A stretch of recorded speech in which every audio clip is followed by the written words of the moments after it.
5년 재당첨 제한 기간 산정일은 관리처분인가일로부터 관리처분인가일까지가 아니다.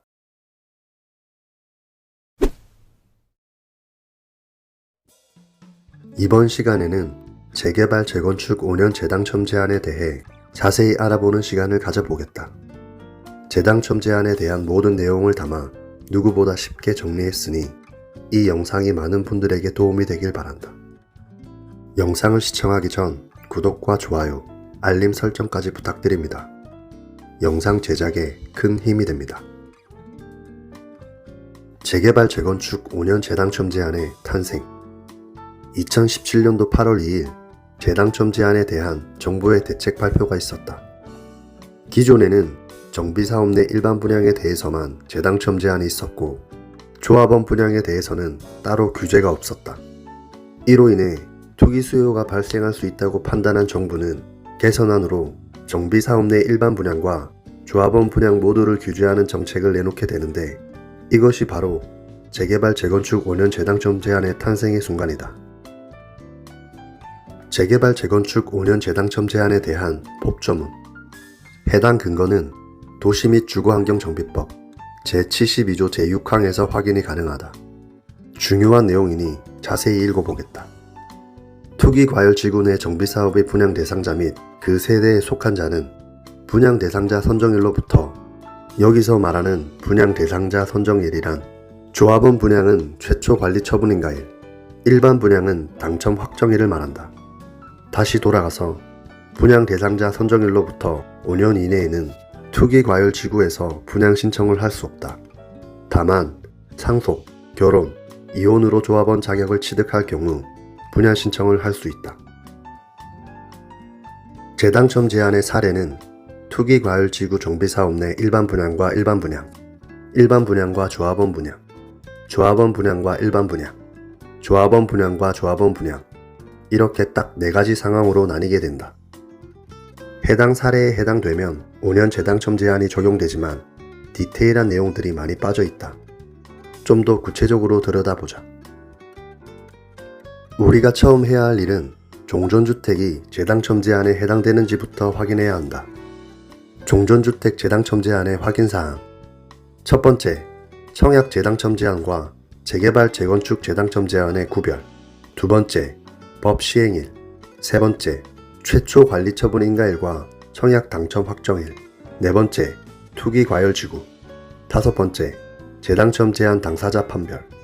여섯 번째, 기타 사항까지 자세히 살펴보겠다. 첫 번째, 청약 재당첨 제한과 재개발 재건축 재당첨 제한의 구별. 청약홈에 나오는 주택법에 의한 일반 분양 재당첨 제한과 구분해야 한다. 청약홈에는 오로지 청약에 관한 사항만 나온다. 즉, 도정법 외 법령으로 분양하는 주택은 5년 재당첨 제한과는 관계가 없다. 오늘 설명하고 있는 내용은 도정법상 재개발 재건축에 대한 재당첨 제한이다. 청약의 재당첨 제한 기간은 1년에서 10년까지 다양하지만 재개발 재건축의 재당첨 제한 기간은 5년으로 고정되어 있다. 두 번째, 법 시행일. 해당 법 시행일인 2017년도 10월 24일 이전에 소유하고 있었던 재개발 재건축 주택에 대해서는 주택수와 무관하게 재당첨 제한이 적용되지 않는다.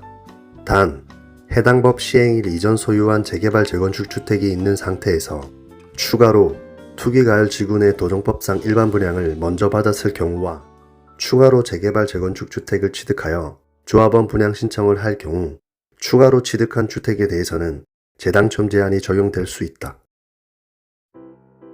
해당 법 시행일 이전에 소유하고 있었던 재개발 재건축 주택이 투기과열지구 지정 전 관리처분인가를 통과했다면 해당 법 시행일 이후 추가로 취득한 주택에 대해서는 재당첨 제한이 적용되지 않는다.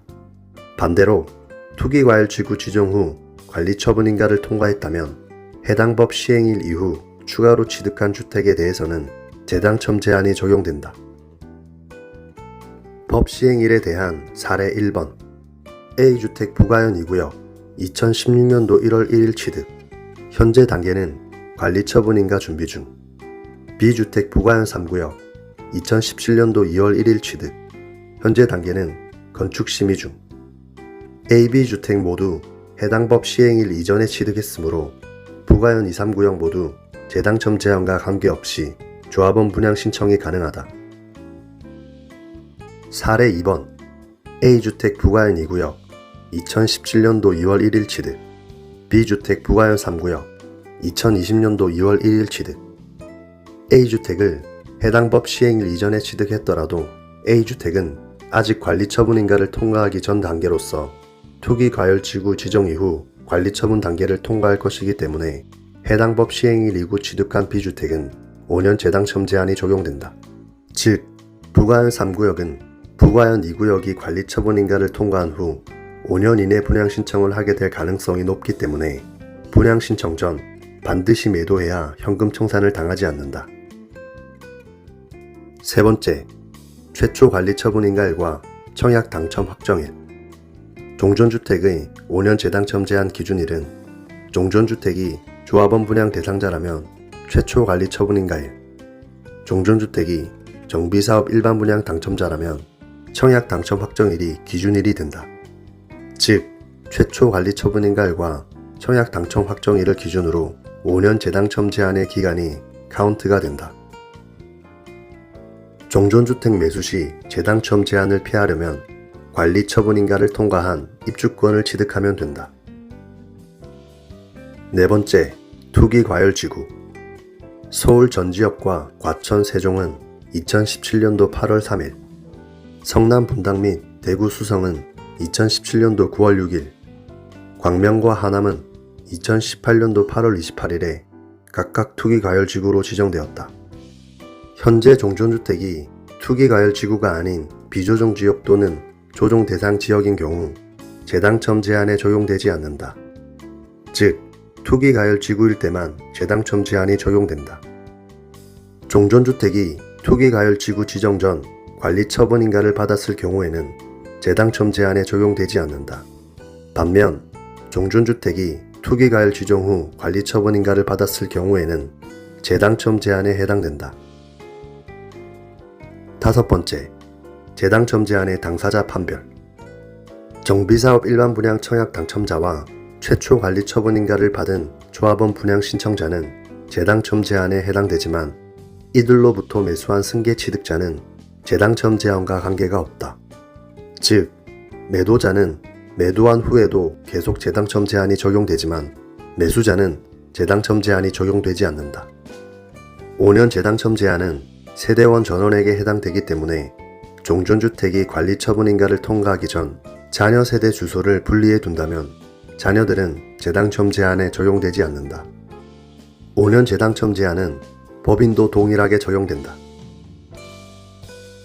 여섯 번째, 기타 사항. 정비사업 일반 분양의 미분양 및 주택이 아닌 상가, 오피스텔 등의 분양분을 분양 및 양수하는 경우에도 재당첨 제한 규정은 적용되지 않는다.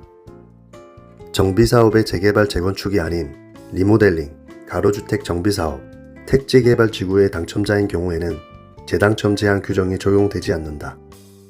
정비사업 일반 분양의 예비 당첨자인 경우에는 재당첨 제한 규정이 적용된다. 지금까지는 종전주택에 대한 내용이었고, 이제부터는 두 번째 주택의 확인사항에 대해 알아보겠다. 종전주택이 재당첨 제한에 해당될 경우 두 번째 주택 매수 시 확인해야 될 사항. 첫 번째, 투기과열지구. 두 번째, 분양신청 마감일과 재분양신청 마감일. 세 번째, 기타 사항. 네 번째, 재당첨 제한을 위반할 경우까지 딱 4가지 키워드만 기억하자. 첫 번째, 투기과열지구. 두 번째 주택이 투기과열지구에 있을 경우 재당첨 제한 규정이 적용된다. 반면 두 번째 주택이 투기과열지구가 아닌 비조정 지역 또는 조정 대상 지역에 있을 경우 재당첨 제한 규정이 적용되지 않는다. 주의해야 할 사례 1번. 종전주택이 재당첨 제한에 해당되는 상황에서 5년 재당첨 제한을 피하기 위해 해당 법 시행일 이후 투기과열지구가 아닌 조정 대상 지역에서 취득한 주택이 분양신청 마감일 전에 투기과열지구로 지정된 경우에는 재당첨 제한이 적용되게 된다. 주의해야 할 사례 2번. 투기과열지구에서는 5년 재당첨 제한과 재건축 조합 설립인가 이후 전매 금지 규정이 동시에 적용되기 때문에 전매 금지 규정에 걸려 조합원 분양 신청 마감일 전까지 매도가 불가능할 수도 있으니 각별히 주의해야 한다. 두 번째, 분양 신청 마감일과 재분양 신청 마감일. 5년 재당첨 제한 기간 산정일은 종전주택 최초 관리 처분인가일로부터 두 번째 주택 조합원 분양 신청 마감일까지 및 재분양 신청 마감일까지이다. 종전주택 관리 처분인가일로부터 5년 이후 조합원 분양 신청이 마감된 경우에는 재당첨 제한 기간이 지난 후 분양 신청이 마감되었으므로 재당첨 제한 규정이 적용되지 않는다. 반면 종전주택 관리 처분인가일로부터 5년 이내 조합원 분양 신청이 마감된 경우에는 재당첨 제한 기간 중에 분양 신청이 마감되었으므로 재당첨 제한 규정이 적용되어 현금 청산된다. 5년 재당첨 제한 기간 산정일은 분양 신청일까지가 아니라 분양 신청 마감일까지가 기한이다. 예를 들어 분양 신청은 5년이 되기 전에 했지만 분양 신청 마감일이 5년이 지났을 경우에는 재당첨 제한 기간이 지난 후 분양 신청이 마감되었으므로 재당첨 제한 규정이 적용되지 않는다. 많이들 헷갈려하는 부분을 소개하겠다. 5년 재당첨 제한 기간 산정일은 관리처분인가일로부터 관리처분인가일까지가 아니다. 대략적인 정비사업 단계는 조합 설립인가, 사업 시행인가, 조합원 분양 신청, 관리처분인가, 이주 철거, 준공까지이다. 해당 단계에서 확인할 수 있듯이 조합원 분양 신청이 관리처분인가일보다 통상 1년 정도 빠르기 때문에 실수로 관리처분인가일을 5년 재당첨 제한 기간으로 맞춰 놓는다면 현금 청산될 수도 있으니 각별히 주의해야 한다. 종전주택이 재당첨 제한에 해당되는 상황에서 5년 재당첨 제한을 피하기 위해 두 번째 주택 매수 시 조합원 분양 신청을 완료한 정비사업의 주택을 취득한다면 재당첨 제한을 피할 수가 있다. 재분양 신청에 대한 리스크. 종전주택이 재당첨 제한에 해당되는 상황에서 5년 재당첨 제한을 피하기 위해 두 번째 주택 매수 시 관리처분인가를 받은 입주권을 매수한 경우, 만약 두 번째 주택의 입주권이 재분양 신청을 하게 된다면 5년 재당첨 제한에 해당되어 분양 신청 자격이 없어질 수도 있으니 주의해야 한다. 그렇기 때문에 두 번째 주택 매수 시 해당 정비사업에 재분양 신청 이슈가 없는지 재차 확인 후 매수에 임해야 한다. 최근 은평구 대조 1구역에서 재분양 신청 이슈가 있었으니 한번 찾아보길 바란다. 매수 시 재분양 신청 이슈가 있을 경우에는 재당첨 제한 기간을 잘 따져봐야 한다. 즉, 종전주택 최초 관리 처분인가일로부터 두 번째 주택 재분양 신청 마감일까지의 기간이 5년 이후인지를 따져봐야 한다. 세 번째, 기타 사항. 종전주택이 재당첨 제한에 해당되는 상황에서 두 번째 주택을 상속, 결혼, 이혼으로 취득하게 된 경우에는 5년 재당첨 제한 기간 이내라도 조합원 분양 신청이 가능하다. 네 번째, 재당첨 제한을 위반할 경우. 한국부동산원에서 관리처분 계획의 내용에 따른 대상자를 전산으로 조사하고 재당첨 제한 위반자는 조합원 분양 신청을 할 수 없고 현금 청산자로 분류되게 된다. 투기과열지구에서 사업 시행인가 단계 전후의 재개발 재건축 주택은 웬만하면 여러 채 사지 말자. 인생이 복잡해진다. 투자를 잘하는 것보다 오히려 하지 말아야 할 투자를 정확히 분별하는 것이 더 좋은 투자가 될 수도 있다.